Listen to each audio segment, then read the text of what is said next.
Estamos começando mais um Segurança Jurídica Brasil, com o objetivo de colocar luz em vários temas vinculados à segurança jurídica. E para dar sequência a esse nosso Segurança Jurídica de hoje, convido o nosso convidado permanente, Cristiano Gonzaga, para começar.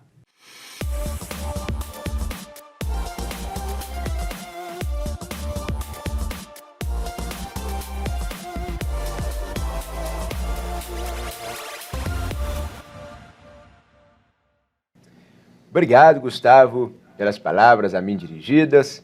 Estamos, então, com esse programa para falar um pouquinho mais sobre a liberação dos jogos de azar no Brasil. Sou Cristiano Gonzaga, promotor de justiça, palestrante e professor. E hoje nós vamos continuar nossa série de discussões sobre liberação dos jogos de azar no Brasil. E para isso, estamos aqui com o presidente da Associação Brasileira da Indústria de Hotéis de Minas Gerais, Guilherme Sanson, para falar sobre o impacto na rede hoteleira mineira em caso de liberação dos jogos de azar. Então, muito bem-vindo, presidente Guilherme. Vamos falar um pouquinho sobre essas questões. Pois bem, e de início, tem aqui um fato que eu acho importante nós trabalharmos sobre a liberação de jogos de azar no Brasil, aqueles que estão nos assistindo, que é sobre a criminalidade que envolve aqueles que estão em volta dos jogos de azar, cassinos, bingos, jogo do bicho. Para quem não sabe, jogo do bicho é proibido, é uma contravenção penal, mas existe ainda no Brasil. Como também bingo, algumas loterias privadas, pôquer clandestino, tudo isso é vedado. Para aqueles que não sabem, isso constitui crime ou infração penal de acordo com o Código Penal e com a Lei de Contravenções Penais. Mas, para tanto, em relação à rede hoteleira, qual que seria a sua visão, Guilherme, sobre essa questão de liberar ou não os jogos no Brasil? Bom, primeiramente, queria agradecer a oportunidade de estar com você, de a gente estar podendo falar sobre isso e alguns outros aspectos que se correlacionam quando você fala de jogos e hotelaria, né?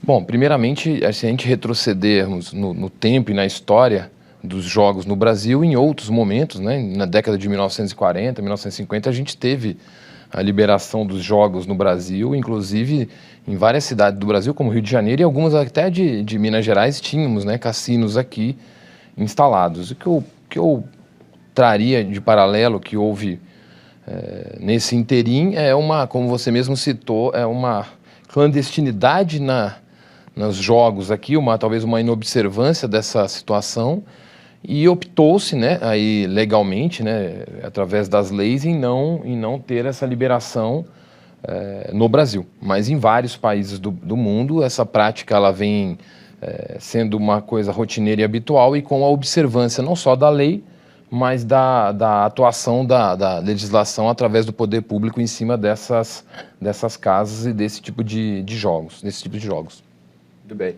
E economicamente falando, eu até particularmente penso, essa já é então a minha visão, que economicamente nós temos bilhões e bilhões de reais que podem ser destinados à rede hoteleira, estabelecimento como bares, enfim, que vão receber essa receita com a liberação. No caso do setor hoteleiro em especial, tem uma visão de valores que poderiam ser destinados, quanto que a gente está deixando de arrecadar com a não liberação dos jogos? Se liberar, qual seria o valor que poderia acrescentar de receita na rede hoteleira? Olha, é difícil traçar um paralelo, uma vez que isso não foi legalizado para que a gente conseguisse fazer essa mensuração, né? Mas pegando como estatística de países como Mônaco ou como o próprio Las Vegas, na Califórnia, no estado de Nevada, nos Estados Unidos, lá gira na casa dos bilhões. Aqui não seria muito diferente, né? A gente fazendo uma tradução em termos de moeda reais no Brasil, eu diria para você que a gente está jogando fora uma receita que poderia ser aferida de uma forma um pouco mais correta no sentido de destinação dessa receita, não só para aplicação em turismo, lazer, mas para outras destinações que o governo, por bem, entender como correta para esses valores. Me preocupa muito a inobservância ou a não conseguir amplificar esse sentido de cobrança, né? de como o poder público pode exercer a sua função de forma a que isso não tenha uma perda dessa receita, né? Visto que você até mesmo comenta que a gente sabe que existem contravenções no Brasil e que a gente às vezes não consegue reprimir ou dar a devida regulamentação para a coisa. Eu acho que nós estamos naquele momento entre a gente sabe e a gente pode, ou a gente quer e a gente deve. Sim. E, inclusive, eu até tenho um posicionamento, a gente já trocou algumas ideias aqui num outro programa com o deputado federal Newton Cardoso Júnior sobre essa questão envolvendo esses bilhões de reais que poderiam ingressar nos cofres públicos, né, até mesmo por via de arrecadação de tributos e também na própria rede, né, hoteleira. A questão da criminalidade, da lavagem, seria no máximo uma lavagem de dinheiro ou uma sonegação fiscal que a gente ficaria. Sim. Porque se for pensar hoje com a vedação que a gente tem é propina, é corrupção, exatamente, é extorsão, o policial extorquindo para receber a vantagem de manter o jogo do bicho, manter o bingo. Sim. Então isso é muito ruim. Agora, no caso do dinheiro que for entrar de forma legal, acho que ficaria no máximo a questão tributária em evidência, crimes tributários e eventual lavagem de dinheiro, ocultando o valor do crime tributário. Na rede hoteleira hoje tem espaço para isso, ainda tem hotéis que sonegam, isso existe, mas é muito expressivo, tem lavagem de capitais acontecendo, isso é menor. Como é que está isso, essa criminalidade de sonegação tributária mesmo? Olha, eu queria trazer uma analogia do que é a rede hoteleira em Minas, principalmente em BH, né? Eu já visto a lei da Copa de 2014, né? E uma liberação sem o dimensionamento correto no número de projetos que seriam viabilizados para aquilo. Então, a gente tem até hoje na cidade vários empreendimentos que se beneficiaram daquela lei naquele momento e que até hoje não foram entregues para serem operados. Então, só ali você já vê que o empreendimento em si ele não foi bem dinamizado, o estudo de mercado naquele momento não foi bem balizado. É muito difícil porque a hotelaria, em geral, Cristiano, ela é muito clara nas suas relações entre receitas e despesas. Então, é muito transparente, é fácil você aferir, qualquer contador, e as redes, na sua grande maioria, têm as suas auditorias, não só internas, mas auditorias externas que viabilizem aquela contabilização e todo o exercício fiscal de determinados anos. Então, a correlação entre jogos e, eventualmente, uma lavagem de dinheiro na hotelaria, eu diria para você que seria um dos menores problemas que a gente teria com relação a isso, porque as receitas oriundas de jogos, elas vão se manter dentro daquela estruturação e daquele dimensionamento que vai ser feito para aquilo.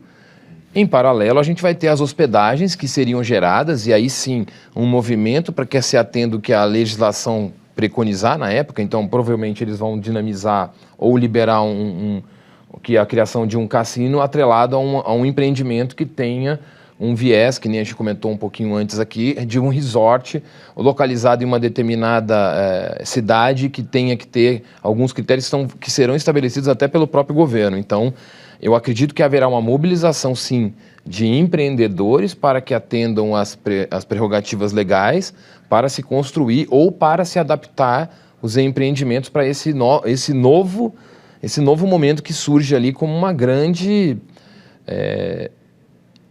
interessante e atrativo pelo motivo dos jogos também, porque aí a gente une ecoturismo, turismo de lazer, turismo de negócios, o turismo de jogos, que realmente tem uma relevância, já visto algumas cidades que eu citei aqui, e além do que o Brasil oferece em termos de gastronomia e turismo em geral, que a gente também ainda tem muito trabalho a se fazer. Então você uniria todos esses fatores juntando com o atrativo, eventualmente, de uma liberação de jogos que atrai muito capital externo.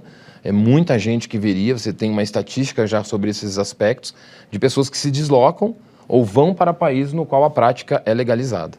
Muito bem. Bom, vamos então aqui fazer um rápido intervalo, a gente volta na sequência, emitindo mais opiniões em relação aos jogos de azar no Brasil.